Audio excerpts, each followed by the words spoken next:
Right now is the worst possible time to be a used car dealer, just like myself. So because of all that, obviously dealers being weaker at auctions, we're able to get stuff a little bit cheaper, stuff that we're not normally able to buy. I don't show you them often where I can actually show you the inside. Just got this one detailed, I'll show you what it is. And what's interesting about right now is that we are extremely slow. It's not just going to be us, it's going to be other car dealers. Not even in this range, but the upper range, even new car dealers. In the middle of summer is a very, very slow time for us. So you got to think, what are people doing with their money? Well, right now they're going on vacation, kids are out of school, they're spending money on things other than cars. So it just leads us to be very, very slow in the middle of summer. I can tell you last year, at the same time period, I went over a 6-month window of not making any money. That's 6 months of me making $0 here at my used car dealership. And what makes this time period even more interesting in the car market is that we have just come out of a very, very, very strong time. We get tax refund season where everyone buys a used car around that time period. All these car dealers, just like myself, we almost empty our lot. But what do you have to do when you empty your lot? Well, if you don't have any cars, you can't sell any cars. If you can't sell any cars, you can't make any money, right? So we have to go back and actually reload on cars during that time period. So we go through this extremely busy time, and then it's extremely slow. So you get a lot of car dealers that will actually overexpose themselves. And this leads to a crash in the used car market every single year. And it's not a crash that you as a retail consumer are going to see, because car dealers aren't just going to lower their prices overnight because the market just decides to start sucking, right? No, they lower their prices by 10%. Okay, nobody buys. They lower their prices by another 10%. Okay, nobody buys, and they slowly go down. But on the wholesale side, I can see a big whoosh down when I go to these used car dealer auctions, when you have a dealership that will, be really, really strong, empty the lot, go back, reload their lot, but now they don't sell anything. Well, they're not going back to the auction. It all happens just like that. In one single week, you'll have a bunch of dealers just not show up at auction. So what happens to prices? Well, if you have fewer bidders that show up at auction, well, the prices tank. So there's this whoosh down, there's this crash that happens in the car market on the wholesale level at auctions that I see every single year. And it's because right now, worst possible time to be a used car dealer. So because of all that, obviously dealers being weaker at auctions, we're able to get stuff a little bit cheaper, stuff that we're not normally able to buy. And we had a couple of these cleaned up, so I can show you a few that we're about to pull out. I don't show you them often where I can actually show you the insides. They just got cleaned up. Usually we just got them in, so they're still dirty, but just got this one detailed. I'll show you what it is. It's a 2002 Tahoe. I know what a lot of you are saying, old car, but we're in central North Carolina. Rust is not an issue with us, so I even show you the frame on this one to show you a 24-year-old car. I'll show you at the end what the frame looks like. But we paid $2,200 for this thing. Got buyer fee that we had to pay at the auction, which is $285. I've got right at $2,500 in this thing, and it's, like I said, we just got it cleaned up. I can show you what a cleaned up car looks like at our dealership. But you can see right here, it's not perfect. You see over there, you got scratches on the seats and stuff, but it looks like a very, like it was taken care of for the most part. You're going to have, on a car like this that we only paid $2,500, you're going to have little things like this on it. I'll show you the back of it too. Yeah. This is the kind of stuff that we like to buy.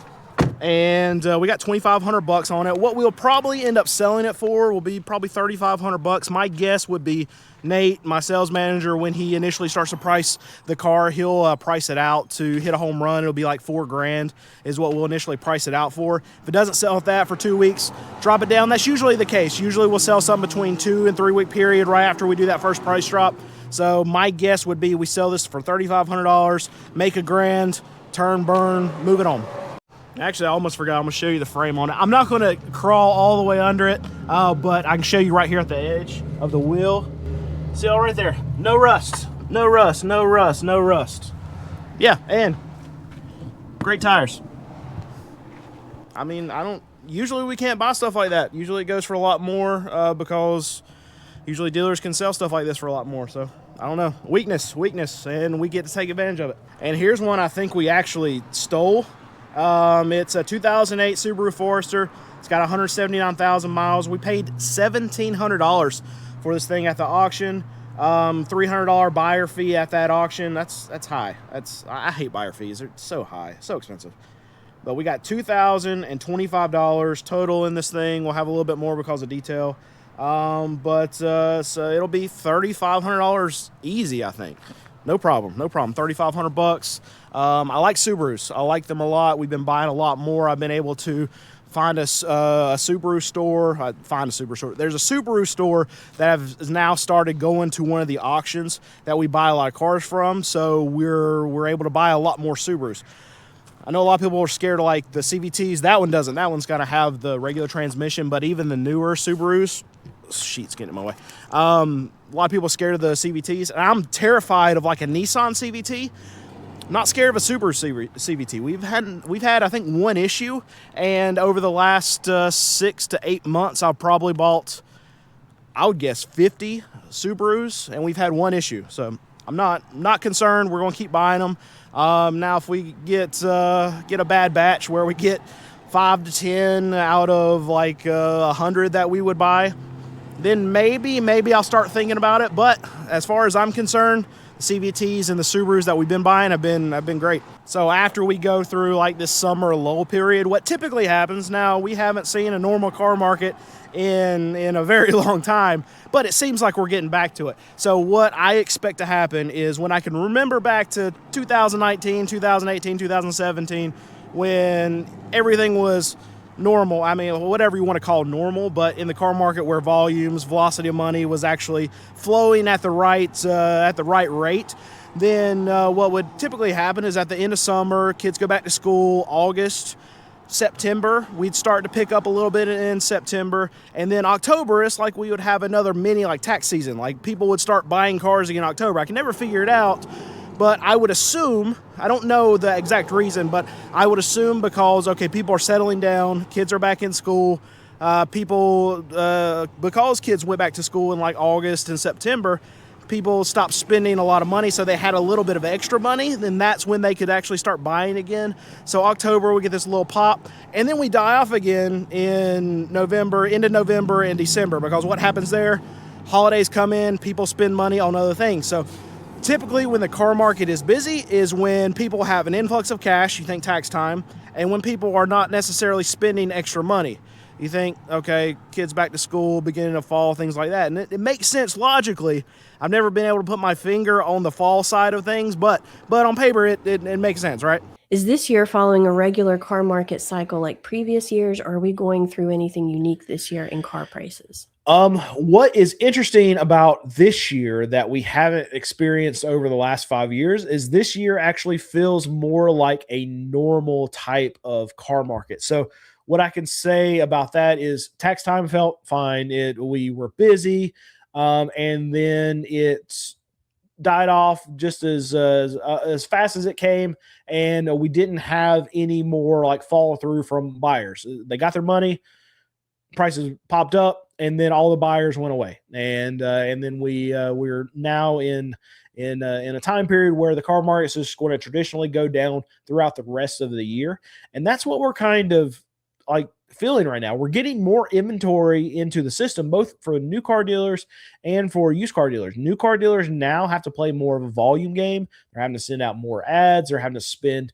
more money on marketing. We're seeing more incentives from the manufacturer like we had before COVID, and they're going to be forced to do more volume.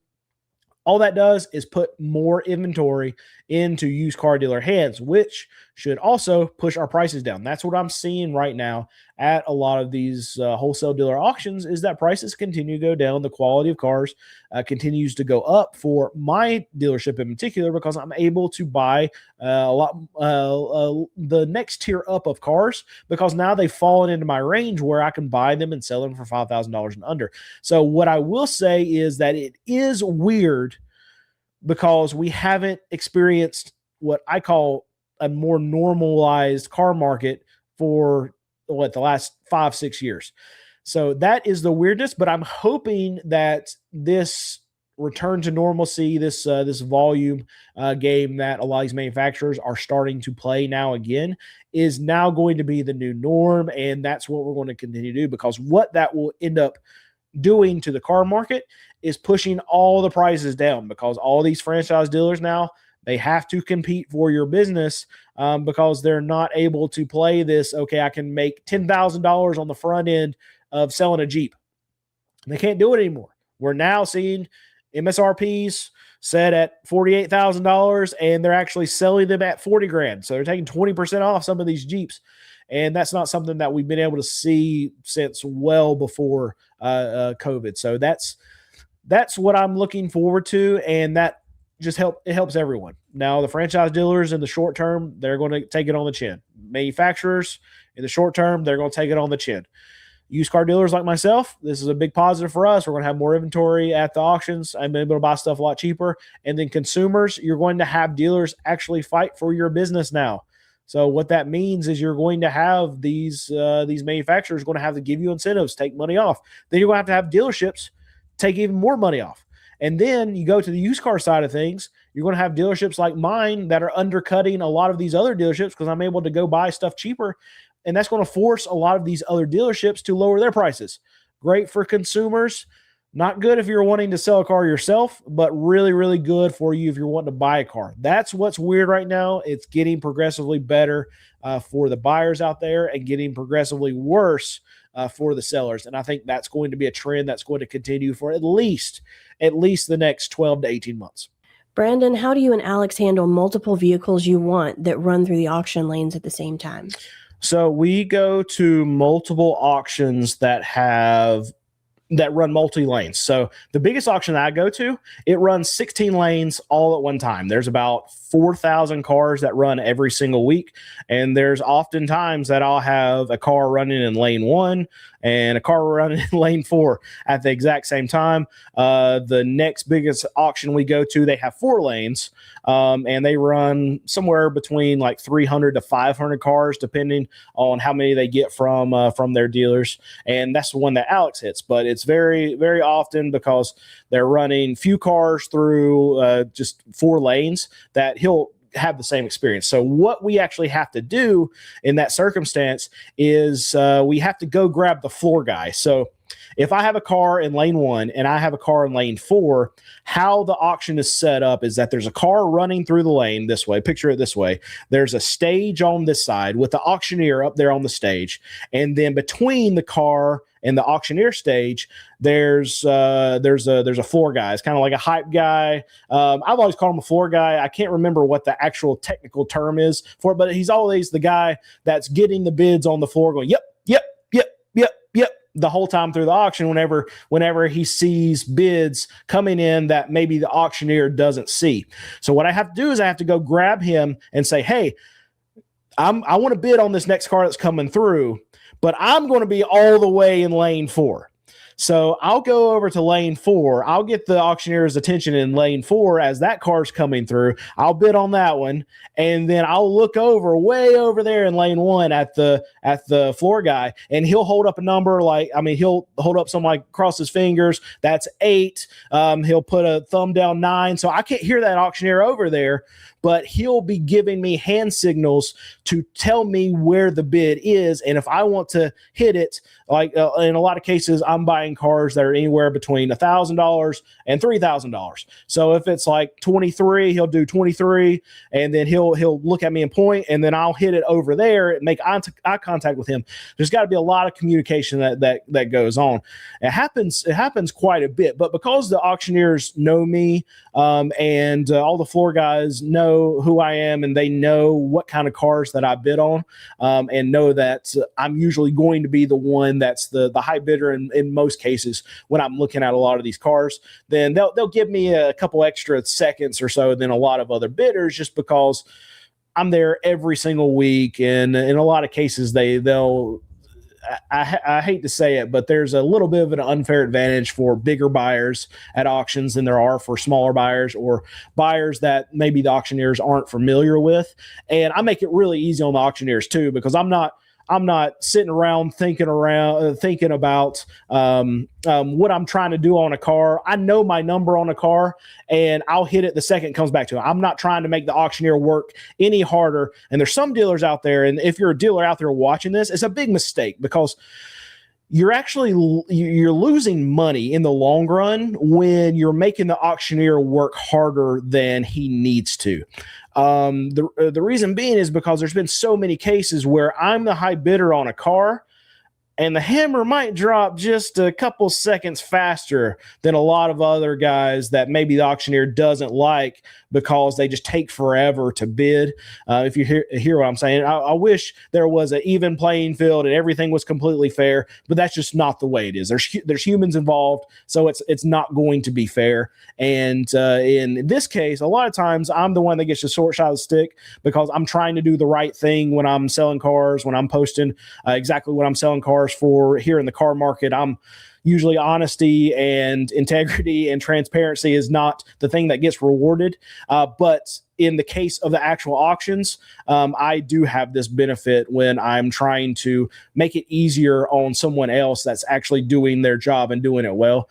So that's just what I have to do. You have to have good relationships. You have to have good communication, and you have to make sure that you know your number, and I'm going straight up to it. When I hit my number, I'm out. And it's got to be clear too, when I'm actually in the lane, that I'm shaking my head. And when I shake my head and I'm off a car, I'm done with it. So they know they've spent enough time with me. They've sold enough cars to me to know exactly what every one of my motions, every one of my the things that I do with my hands or whatever, that they know what I'm going to do when I'm actually doing these things. So it's a benefit for us, but these things do I mean, they do come up where I have to bid on multiple cars in multiple lanes, and it gets tricky. But as long as I mean, the auctioneers, they're going to hold it for me. They know I want to buy the car, so that makes it a little bit easier on us when it happens. Sounds like good communication is a good plan here. How do I get that? I was about to say, because I'm such a good communicator in our marriage, then I can transition that into what I do on a daily basis at work. And my wife celebrates the amount of communication that me and her have all the time. And my middle name is actually communication. Yeah. You got a lot of middle names. She chooses the 4-letter ones usually. Yeah. A lot of them shorter. Okay.